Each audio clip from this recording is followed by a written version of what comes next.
Happy marriage और unhappy marriage के क्या साइंस हैं, इनको आप नोट कीजिए अपनी डायरी में। तो चौथे हाउस को देख लो, नवमांश के फोर्थ हाउस को देखेंगे। नवमांश के फोर्थ हाउस को। ठीक है। अगर वो शुभ है तो आपके शुभता शुभता है, खुशी है। अब वो कब आएगी, कहाँ से आएगी, अब मैं थोड़ा थोड़ा जरा टच कर देता हूँ। ज़्यादातर क्वेश्चन ही होता है या पहली तो डाइवोर्स हो गई मेरी, दूसरा शादी कैसे रहेगी। एग्जैक्टली क्या दूसरे से सेपरेशन होगा, क्या लिखी ही नहीं है शादी। हाँ, ये सारे सवाल आते हैं। अगर लग्नेश किसी स्पेशल स्थिति में है तो उसके कई रिलेशन हो सकते हैं। स्पेशल स्थिति सर मतलब? अब आपकी शादी, कहते हैं भाई जुपिटर का ट्रांजिट यहाँ होगा, गोचर होगा, शादी हो जाएगी।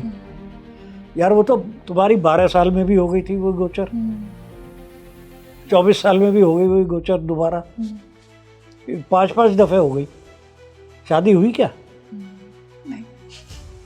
अब जैमिनी ज्योतिष वाले करते हैं, दारा कारक जब पे गोचर होगा, हाँ। दारा कारक आ गया, उसकी दशा आ गई, शादी हो गई। मैं यार, मेरी तो हर दशा में दारा कारक का एस्पेक्ट आता है, हर चर दशा में। हाल ही मेरी तो 5, 6, 10 चर दशाएं गुजर चुकी, 11, मेरी तो एक ही शादी हुई।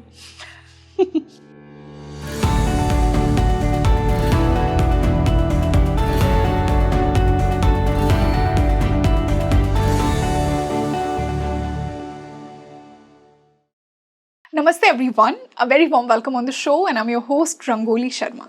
देखिए, मैरिज एक बहुत बड़ा रीज़न है कि बहुत से लोग ज्योतिष एस्ट्रोलॉजी में बिलीव करते हैं। अपनी मैरिज के लिए एडवाइस लेना, कब मेरा विवाह होगा, कैसा होगा, ये बहुत बड़े कारण हैं जिनकी वजह से एस्ट्रोलॉजी को अप्रोच किया जाता है। आज के इस पॉडकास्ट में मैंने इंडिया के one of the most renowned and loved astrologer से मैं बात कर रही हूँ मैरिज के ऊपर ही। बहुत से स्टूडेंट्स इनके रहे हैं, बहुत से लोगों ने ज्योतिष इनसे सीखा है और आज मैं इन्हीं के साथ एक मास्टर क्लास आपको मैरिज पर देने वाली हूँ कि क्या आपकी कुंडली में मैरिज का प्रॉमिस है, शादी कब होगी, late marriage, early marriage, no marriage, शादी कैसी होगी, कैसा आपका जीवन होगा विवाह के बाद। ऐसा होता है ना, कुछ लोगों की लाइफ में पार्टनर आया और उनका भाग्योदय हो गया, क्या आपकी कुंडली में भी वो योग है। सेपरेशन और डिवोर्स के अगर योग हैं, उन पर भी बात की है। Death of spouse, I know ये एक ऐसा टॉपिक है जिस पर ज़्यादा लोग बात नहीं करते हैं, बट आज मैंने जानने की कोशिश की कि क्या हमें इसको जानना भी चाहिए। तो एक कंप्लीट मास्टर क्लास है ऑन रूल्स ऑफ मैरिज। शादी के सारे रूल्स आज हम इस मास्टर क्लास में डिस्कस करेंगे। तो अगर आपको जानना है आपका विवाह कब होगा, कैसा होगा, do not miss this podcast और इसे ज़्यादा से ज़्यादा शेयर कीजिए, बिकॉज आई अश्योर यू कि ऐसी मास्टर क्लास इतनी डिटेल्ड आपको किसी और पॉडकास्ट में, किसी और वीडियो में नहीं मिलेगी। क्योंकि हम सभी के फेवरेट एस्ट्रोलॉजर मेरे साथ एक बार फिर से जुड़े हैं। आपने अभी तक उन्हें गेस कर ही लिया होगा। I would like to welcome VP Goyal ji once again on Speaking Tree. Sir, a very warm welcome on the show. नमस्कार। आज हम शादी करवाएंगे लोगों की आपके साथ मिलके। करवाएंगे नहीं, उन्हें बताएंगे जी। ठीक है। यस। अगर सबकी शादी करवाने लग जाऊं हाँ। तो बहुत बुरा हाल हो जाएगा। यस। देखो, ऐसा है, कोई भी ये जो टॉपिक है ये लोगों के पर्सनल लाइफ को रिलेट करते हैं। उसमें मैं 4 चीज़ें, एक फॉर्मूला बोलता हूँ, ECMC। ECMC, okay. ई का मतलब एजुकेशन, पहले भाई पढ़ाई कैसे होगी। EC कैरियर, सीज कैरियर, यस। नौकरी लग गई, क्या काम करूँ, ये हो, वहाँ सेटल हो गए तो कहते हैं M, ECM मैरिज। अब मैरिज कैसी होगी, क्या होगा। ECMC जो लास्ट का C है वो चिल्ड्रन। तो सारी दुनिया हाँ, इसी में रिवॉल्व करती है, इसी के इर्द गिर्द, यही बड़े लाइफ के ठीक है? थीम्स हैं। यही सबके एम रहते हैं भाई, यही जानने के। तो इसमें आज हम मैरिज पे बात कर रहे हैं। अब मैरिज में भी बहुत से टॉपिक हैं। अब जो टाइमिंग वगैरह का टॉपिक होता है वो थोड़ा सा सेंसिटिव और अच्छी तरह देखने में नहीं आता, या कोई ऐसा स्पेसिफिक रूल नहीं है। मेरे पास है पोंगा पंडित भी जो जैसे करते हैं, पर काफ़ी सही आ जाता है उससे भी। वो एक शॉर्ट मेथड हम बात कर लेंगे, ठीक है। तो सबसे पहले तो हम शुरू करते हैं कि भाई मैरिज लिखी भी है या नहीं। हाँ, कि प्रॉमिस है या नहीं आपकी कुंडली में। मैं तो कहूँगा अगर नहीं लिखी है, यू आर लकी। ऐसा क्यों? अच्छी भी तो होती है शादी। हाँ वही ना, वो नेक्स्ट टॉपिक है, ठीक है। बहुत से तो कहते हैं भाई ना हो तो अच्छा है। अभी जैसे सारे जितनी ये वर्क कुंडलियाँ हैं जी। उनमें अप्लाई करने का प्रिंसिपल सेम है।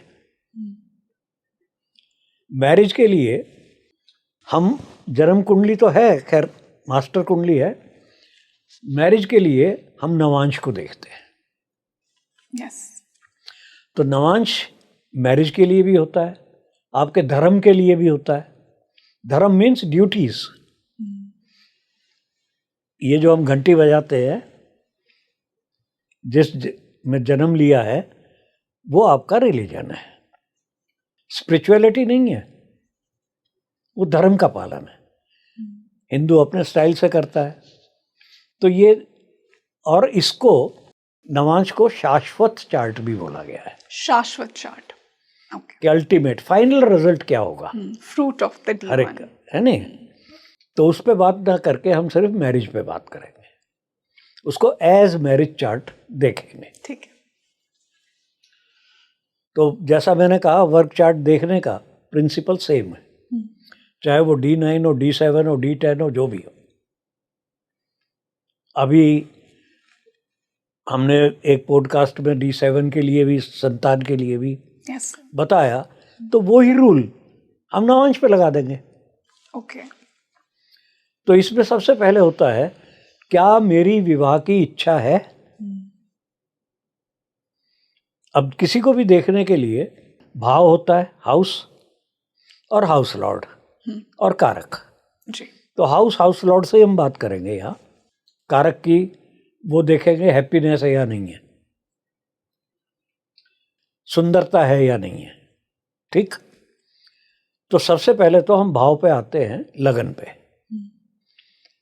नवांश की लगन हमें विवाह की इच्छा दिखाता है। ओके, लग्न ऑफ द नवांश को आप चेक कीजिए, ठीक है। अगर वहां शुभ संबंध है तो आपको विवाह की इच्छा है, ठीक है।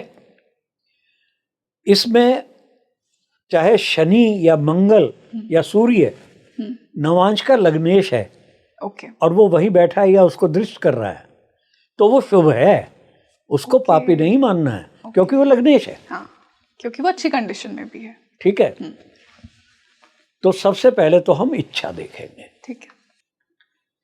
अब विवाह की इच्छा है, अब जो मकान मालिक है, लग्नेश है, वो इच्छा को पूरी करने वाला होता है कि मैं अपने मकान को कैसे देखूंगा, है नहीं, जी। उसे सजाऊंगा नहीं सजाऊंगा, या उसको निगलेक्ट करूंगा, वो मकान मालिक पे है। बिल्कुल।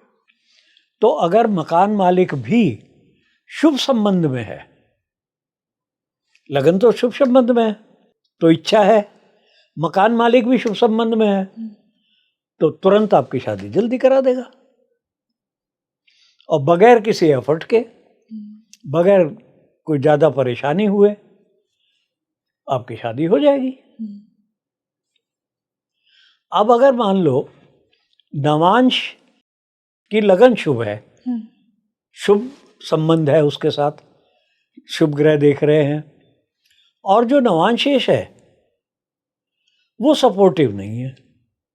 कैसे नहीं है? कि वो पाप ग्रहों के साथ है, कोई शुभ संबंध नहीं है, वो सारे गलत काम कर रहा है, उसे घर की इच्छा ही नहीं है मेरी कि मैं घर को अपने ठीक रखूं, ठीक है। तो वो क्या होगा, विवाह में डिले हो जाएगा। आपकी इच्छा तो बहुत है, पर विवाह को दे नहीं रहा, वो तो काम ही नहीं कर रहा यार, ठीक है। अगर जरा सा भी शुभ संबंध आ गया तो वो थोड़ा डिले दे देगा। कोई शुभ संबंध नहीं है दूर दूर तक, या बहुत वो आएगा तो लॉन्ग डिले हो गया। और अगर ज़्यादा ही बर्बाद हो गया है और ख़राब ग्रह हो गए तो वो नो मैरिज दे देगा, शादी ही नहीं कर पाएगा। अब इसके विपरीत आप देखो, बड़ा इंटरेस्टिंग आता है कि लगन में सिर्फ पाप संबंध है, आपकी शादी की इच्छा नहीं है, ठीक है। और जो लग्नेश है उसका शुभ संबंध है, वो अच्छे ग्रहों के साथ है। ओके। तो मकान मालिक क्या कहता है, मैं अपने घर की इच्छा पूरी कर दूं, वो तो अब अड़ंगा नहीं लगा रहा। आपकी इच्छा है मैं मैरिज ना करूं तो शादी नहीं होगी। अब यहाँ पर जो वैसे है वो कहेंगे यार इसका लग्नेश तो बहुत अच्छा था, नवांश का जो स्वामी उच्च का था शुक्र है, ठीक है, और उसने भी शादी नहीं दी, भाई इच्छा नहीं थी ना। यस, मकान मालिक ही खुश नहीं था। ठीक है। अब पाप ग्रह सिर्फ वहां बैठा है और नवांश का जो मालिक है लग्नेश है वो अशुभ के साथ है, पाप ग्रहों के साथ है, उसे परवाह ही नहीं है, ठीक है। तो वो कहता है मैं तेरी इच्छा पूरी नहीं होने दूंगा, उसके अगेंस्ट जा रहा है ना। आपकी इच्छा तो नहीं है शादी की, पर शादी हो गई। नेगेटिव नेगेटिव, यस, कि आपकी इच्छा नहीं थी बट वो आपके अगेंस्ट। अब वो जिंदगी भर रोता रहे, मेरी तो इच्छा नहीं थी, माँ बाप ने पकड़ के मेरी शादी करा दी, मैं दुखी हो गई। मैं तो बना ही नहीं था। हो सकता है सुखी भी हो जाए, ये कहे भाई मेरी तो इच्छा नहीं थी पर करा दी, पर अब ठीक है। यस, ठीक है ना। तो ये डिफरेंस आपको आ गया जी। अब सुखी है या दुखी है। हाँ, हैप्पी मैरिज और अनहैप्पी मैरिज के क्या साइंस हैं, इनको आप नोट कीजिए अपनी डायरी में। यस। अब हैप्पीनेस क्या है, कौन सा हाउस होता है, फोर्थ हाउस। तो चौथे हाउस को देख लो, नवमांश के फोर्थ हाउस को देखेंगे, नवांश के फोर्थ हाउस को। ठीक है। अगर वो शुभ है तो आपके शुभता है, खुशी है। अब वो कब आएगी, कहाँ से आएगी, अब मैं थोड़ा थोड़ा जरा टच कर देता हूँ कि नवांश का दूसरा भाव वो आपका मैरिज का पहला एक्सपीरियंस है, पहला एक्सपीरियंस आफ्टर मैरिज। अच्छा, मैं इसको सुहागरात नहीं बोल रहा, ओके। फर्स्ट कन्फ्रंटेशन दोनों की आपस में किस तरह से होती है बात, क्या वो अच्छा अनुभव होगा या खराब अनुभव होगा। जरूरी नहीं कि वहीं से टूट जाए, अच्छा, उसमें दो फैक्टर अब आएंगे, फिर से वही भाव भावेश। मान लीजिए नवांश के दूसरे भाव में पाप ग्रह बैठा हुआ है, तो पहला एक्सपीरियंस तो अच्छा नहीं हुआ। अभी बात करने का शादी के बाद का, शादी से पहले के रेस्टोरेंट में या जो आपने डिनर करी है वो नहीं बोल रहा, वो नहीं काउंट कर रहे हम। शादी के बाद का एक्सपीरियंस। इंटरेस्टिंग। ठीक है। तो पहले तो वहां देख लिया भाई साहब राहु बैठे हुए दूसरे घर में नवांश में, तो पहला एक्सपीरियंस तो अच्छा नहीं हुआ। परंतु जो दूसरे भाव का स्वामी है वो अच्छा ग्रह है, ज्यादा तकलीफ में नहीं है, तो वो ठीक हो जाएगा। मालिक है ना, ठीक करा देगा। ठीक है। इसके बाद तीसरा भाव देख लो। तीसरा भाव क्या होता है, ये आपके क्या कहते हैं, करेज का, मैरिज में करेज का, विघन पड़ने का, मैरिज के कार्य में विघन पड़ने का। क्योंकि कार्य, मैरिज का कार्य, किसी भी डिविजनल चार्ट का जो कार्येश है वो दशम भाव है, दशमेश है। जी। तो तीसरा दशम से छठा हो गया। यस।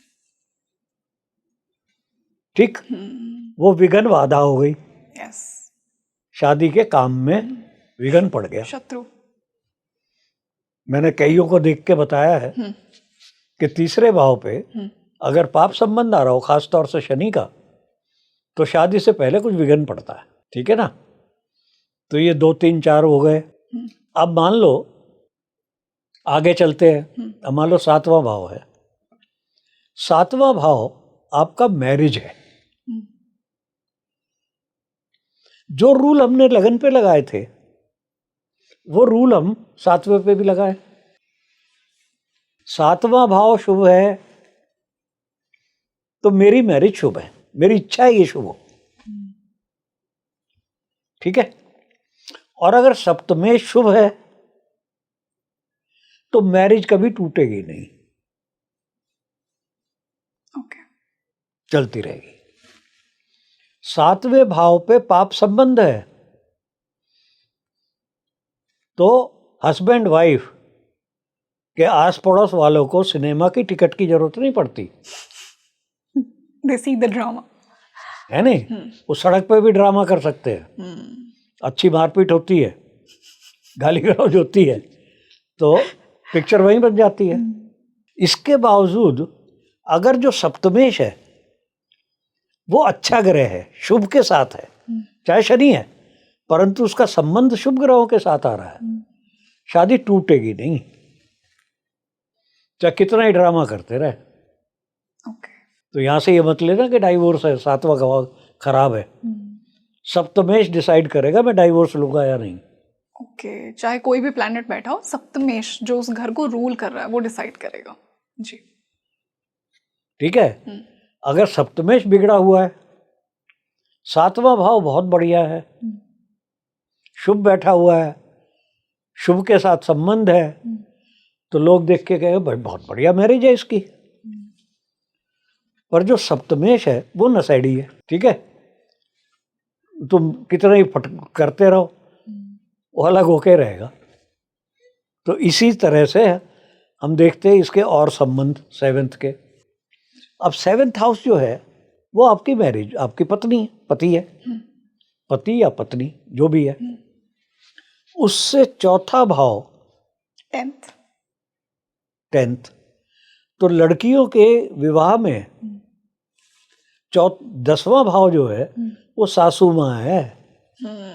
यस, उसकी मदर, पार्टनर की मदर, या वो सासू माँ है। चेक कीजिए अपनी सासू माँ। ठीक है? यस, तो वहां देख लो, अगर वहां भाई साहब मंगल शनि बैठे हुए, सूर्य बैठे हुए हैं, दमदार है, रॉब, तो वहां से आपको और ज्यादा पता चल जाएगा, क्योंकि वो ही 4थे भाव को भी दृष्ट करेंगे। एग्जैक्टली, आपकी मैरिज का सुख भी उसको रिफ्लेक्ट करेगा। अब इसीलिए तो बनती नहीं ना माँ बहू और सास की। राइट, भगवान को ज्योतिष थोड़ी चेंज करनी चाहिए थी, हाँ, है नहीं? 10th 4th को नहीं देखता तो थोड़ा बच जाते ना। तो ये झंझट बच जाते। फिर होता है कर्तव्य का निर्वाह करना, मैरिज के कर्तव्य। अब 9th हाउस आप बोलो धर्म का हाउस है, भाग्य का है। तो मैरिज का धर्म, धर्म क्या है? वो कर्तव्य है। मैं उसको धर्म को धर्म नहीं बोलता, मैं कर्तव्य बोलता। रिस्पॉन्सिबिलिटी आपकी। क्या मैं मैरिज की रिस्पॉन्सिबिलिटी पूरी करता हूं या नहीं करता हूं? यहीं से तो टूटती है मैरिज। यस, तो हम यहाँ पे 7 से 9th देखेंगे सर। 9th हाउस बोला मैंने। अच्छा, 9th हाउस को ही देखेंगे, नवांश के। ठीक है, कर्तव्य है आपके, जिसका नवांश है, क्या मैं उन कर्तव्यों को पूरा करता हूं? तो वहां से मेन सोर्स आता है डाइवोर्स का।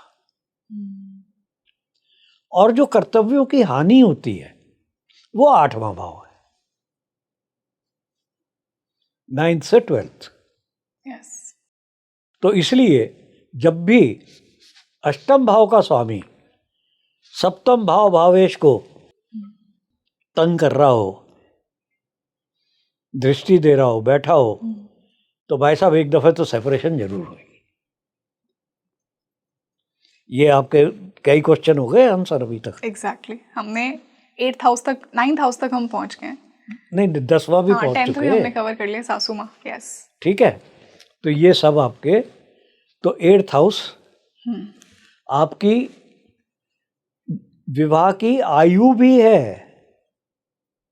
ओके, लॉन्जिविटी ऑफ द जिसकी मैरिज। कुंडली है उसकी विवाह की आयु। अब मैं पहले जाऊंगा या मेरा पार्टनर पहले जाएगा? तो 8वां जो है वो आयु का मतलब सुहाग, मेरे विवाह कब तक रहेगा। तो सुहाग सिर्फ स्त्री के लिए नहीं है, पुरुष का भी सुहाग क्या है। यस, वे सब कहते हैं सुहागवती हो, हाँ, हैं? पुरुष को कोई नहीं बोलता कि सुहागवान हो, स्त्रियों के दूसरे विवाह को बुरा मानते हैं, राइट। इसलिए सुहागवती बोलते हैं। तो ये तो मनुष्य के लिए भी बोलना चाहिए ना, आदमी के लिए भी, कि सुहागन हो। तो 8वें भाव का ये बहुत बड़ा रोल है, आयु, विवाह की आयु। अब देखिए, अगर आपके विवाह की आयु लंबी है, आप पहले मरोगे। आपकी विवाह की आयु कब खत्म हो रही है? जब आप मर गए। पत्नी जिंदा है या पति जिंदा है, मेक सेंस, यस। है नहीं? तो अगर 8वां भाव आपका पीड़ित है, दुखी हो रहा है वो, और लॉर्ड भी सपोर्ट नहीं कर रहा, तो आप पहले मर जाओगे। आपकी डेथ पहले होगी अपने स्पाउस से। और अगर आपका सुहाग लंबा है, 8वें भाव लंबी आयु दिखा रहा है, ठीक है, तो भी क्या होगा? आपकी विवाह की आयु लंबी है, तो आप पहले मर जाओगे, विवाहित जाओगे ना। एग्जैक्टली, आपका सुहाग तो बचा ही रहेगा। जब मरोगे तो सुहागन मरोगे ना। Yes, very interesting. सिर्फ सोचने की बात है यार, पोंगा पंडित वाली बात नहीं कि 8th ने डाइवोर्स दे दिया। अगर वो शुभ है हाँ, तो सुहाग रहेगा अंत तक, डाइवोर्स नहीं होने का। चाहे 2 शादियां हो जाए, सुहागन सुहाग रहेगा, मतलब आप मैरिड, शादीशुदा रहोगे। हाँ, मैरिड आपकी मृत्यु होगी। जी, ठीक है जी। यस। अब इसमें क्वेश्चन भी आते हैं, विवाह से मुझे फायदा होगा या नहीं होगा? हाँ सर, जैसा मैंने कहा था ना कि भाग्योदय होगा, कोई पार्टनर आया और जीवन में इतना कुछ आ गया। कोई किसी का भाग्योदय नहीं करता, सबका अपना भाग्य है। तो इसमें क्या होता है, 7th लॉर्ड इज आपका पार्टनर। वो अगर धन भाव में चला गया तो धन लेके आ रहा, दहेज मिल जाएगा, ठीक है। अगर मान लो लड़के की कुंडली है, वो 11वें दूसरे में चला गया, तो शादी के बाद वहां दहेज मिल गया। लड़की की कुंडली है तो बाद में धनवान हो जाएगी, चाहे पहले ना हो। इन दोनों का कनेक्शन अब धन कैसे देखते हैं? सेकंड भाव सबसे दूसरा और 11वां, उसका संबंध त्रिकोण के साथ, ठीक है, 159 के साथ, ठीक है। वैसे और भी है, 10th 11th का कॉम्बिनेशन, 5th का तो बता दिया खैर ट्राइन में। तो यहाँ से आप देख लो कि भाई साहब धन मिलेगा, बाद में क्या होगा नहीं होगा। तो इस तरह से पूरे इसको नवांश की कुंडली को घुमा फिरा के करते रहो भाई साहब, बड़े बड़े इंटरेस्टिंग नज़ारे आते हैं। यस, काफ़ी कुछ एस्पेक्ट तो हमने कवर की। सर 11th और 12th हाउस के बारे में भी बात करते हैं। हमने 10th तक बात की, 11th और 12th हाउस 11th तो बताया ना, हाँ, अभी धन 11th का। हमने धन के लिए बताया, 12th बचा। 12th क्या है आप खुद देखो ना। मेरी कुंडली है, मेरा एक्सपेंडिचर, विदेश, वो 12th है। विदेश का कनेक्शन, ठीक है, अगर वो स्ट्रांग है तो विदेश का कनेक्शन हो जाएगा। विवाह मेरा विदेश से हो सकता है। अच्छा, या किसी फॉरेनर के साथ हो सकता है। फॉरेनर नहीं आता यहाँ से, ओके, ये विदेश है, दूसरी कंट्री आती है। ठीक है। ठीक है। फॉरेनर को क्या बोलते हैं हिंदू ज्योतिष में? अपनी जाति से बाहर। और उसमें जो राहु केतु हैं वो मलेच्छ माने गए हैं, शनि अछूत माना गया है, ठीक है। अब अगर सप्तमेश या लग्नेश के साथ आपका राहु केतु का संबंध आ जाए, शनि का संबंध आ जाए, तो आपकी मलेच्छ से शादी होगी। ओके, शनि राहु और केतु का संबंध अगर आ जाए। Rahu Ketu, Ketu is the most serious. अच्छा, वो वर्स्ट टाइप का मलेच्छ देता है। बहुत सी दफे हम क्या करते हैं, जेमिनी में इसका इजी मेथड है। जेमिनी एस्ट्रोलॉजी में दारा कारक को देख लेते हैं कि दारा कारक का संबंध राहु केतु शनि से तो नहीं आ रहा। वो तुरंत इंडिकेट कर देता है, 12वें भाव तक जाने की जरूरत ही नहीं है, ठीक है ना। तो वहां से देख लिया, नहीं तो सटीक आपको 12वें से मिल जाएगा, वहां से आंसर मिल जाएगा। अब बहुत से कहते हैं यार मेरी अफेयर तो चल रहा है 4 साल से, शादी होगी या नहीं होगी? शादी होगी तो कैसी होगी? अब कैसी होगी ये तो भाई तू नवांश देख ले अपने आप। अफेयर चल रहा है तो अफेयर का हाउसेज होते हैं 5वां और 7वां,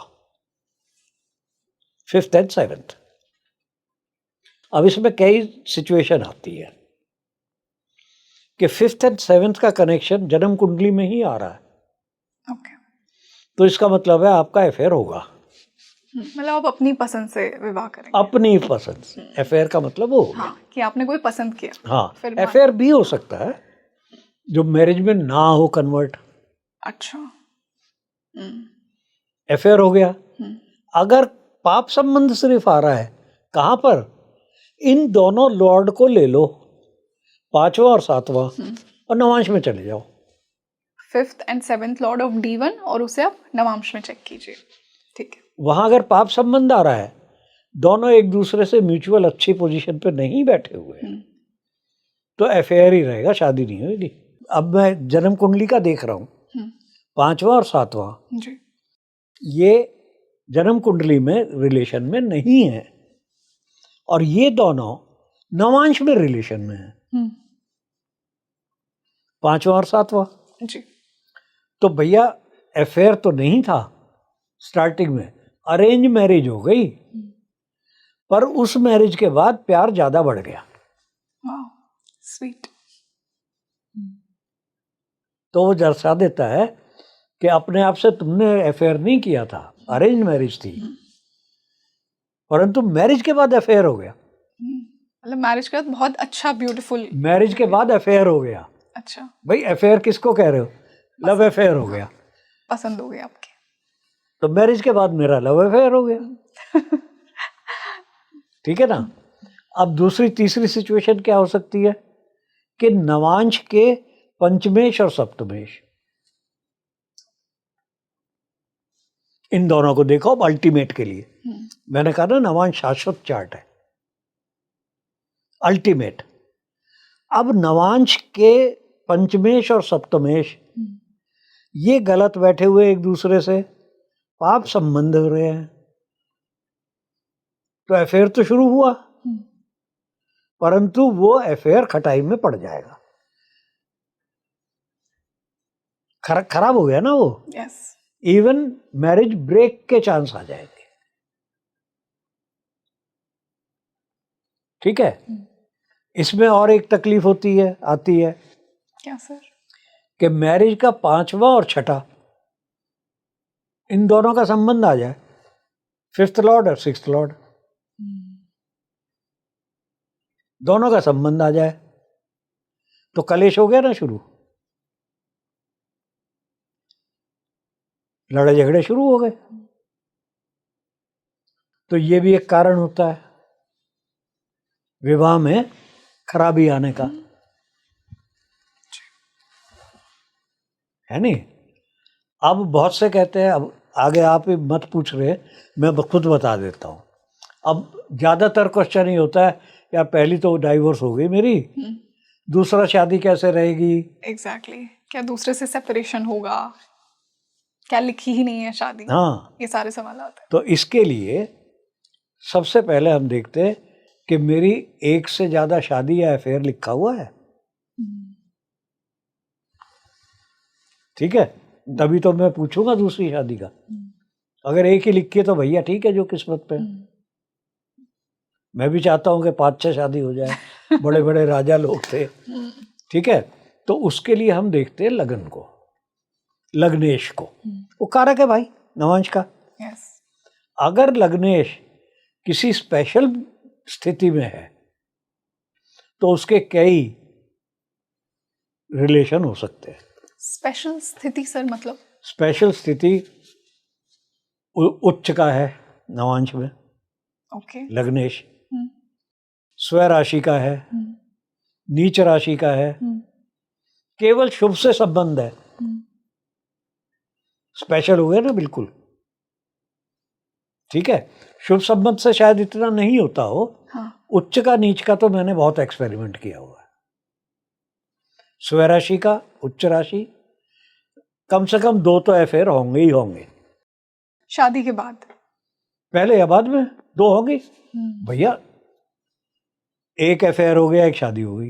अच्छा एक शादी हो गई, ब्रेक हो गई, दूसरी शादी हो गई, 2 होंगे मिनिमम, अफेयर या शादी। ठीक है। तो ये यहाँ से आ जाता है, यहाँ से देख लिया। और क्या बताऊं सर टाइमिंग ऑफ मैरिज पर भी बात कर लेते हैं कि लोगों को ना डाउट रहता है कब किस दशा में होगी, कौन से वही प्लैनेट्स कह रहा हूं इन्वॉल्व ना, होंगे। ये थोड़ा सा डिफिकल्ट है। मैं सिंपल रूल देखिए, कोई भी एक्टिविटी जब होती है, जब वो भाव भावेश एक्टिवेट हो जाते हैं, ठीक है। तो अगर मैं नवांश की बात करूं या लगन की बात करूं तो सप्तम भाव एक्टिवेट हो जाएगा, नवांश का लगन और सप्तम एक्टिवेट हो सकता है। इसका अच्छा तरीका, सिंपल तरीका, मेरी योगिनी दशा है या चर दशा है। तो सबसे पहले चर दशा में जो दशा चल रही है राशि, वहां से 7वां हाउस देख लो, ओके 7th लॉर्ड देख लो, जो दशा चल रही है, क्या वो 7th लॉर्ड का कनेक्शन जन्म के 7th हाउस से, जन्म के 7th लॉर्ड से है या नहीं है, या दारा कारक से। तो उस दशा में शादी की संभावना है। तो वहां से आपको क्विक टिप मिल जाता है। दूसरा जो मैंने स्टैंडर्ड ज्योतिषियों को देखा है, मैं भी करता हूं अप्लाई, बहुत केसेस में तुरंत बता देते हैं लोग और काफी करेक्ट आता है। हाँ उसका मतलब वो मेथड है Ketu method. Ketu method, okay ध्यान से सुन लो कैसे करते हैं। आपकी जन्म कुंडली में केतु देखो कहाँ बैठा है, ठीक है। ठीक, और उसका राशि लॉर्ड कौन है, केतु का राशि लॉर्ड कौन है। अब उस राशि लॉर्ड को पकड़ लो। अब 12 साल तक तो कोई मैरिज होती नहीं, तो 13वें साल में वही राशि लॉर्ड वहीं आ जाता है। उसका ट्रांजिट 1-1 साल का करते हैं, घुमाते हैं उसको, जो उसका राशि लॉर्ड था। तो जब 1-1 साल में वो 7वें हाउस, जो आपकी जन्म कुंडली का 7th हाउस या 7th लॉर्ड है, 7th लॉर्ड को पकड़ो। जब वहां उसके ऊपर आएगा 1-1 साल गिनते हुए, उस साल में आपकी शादी हो जाएगी। ये केतु मेथड है। इंटरेस्टिंग, और ये इफेक्टिव भी है, काफी इफेक्टिव है। 100% नहीं कहूंगा, इसमें कुछ ना कुछ और रिसर्च की ज़रूरत है। वो रिसर्च है, मान लो रेट्रोग्रेड है प्लेनेट, तो क्या होगा, अफ्लिक्टेड है क्या, तो उसकी है, पर सिंपल तरीके से लगाओ आ जाता है। तो ये बहुत ही ये पुराने पंडितों की तरकीब है, ये हमें भी पकड़ में आ गई कहीं से और हमने याद कर ली। वो मोस्टली एप्लीकेबल है नहीं जी। पर असली तो होता है कि दशा से देख करके फिर मैच कर लो। सर गोचर को भी बहुत इंपॉर्टेंस दी जाती है ना, गोचर का आपके अनुसार क्या रोल है?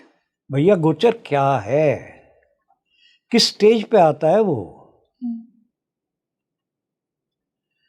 सबसे पहले प्रॉमिस है, क्या कुंडली प्रॉमिस कर रही है? अब कुंडली अगर शादी प्रॉमिस नहीं कर रही तो क्या गोचर करेगा? तो हर चौथे साल जुपिटर आ रहा है तुम्हारे साथ में हाउस में, मेक सेंस, कर ले गोचर।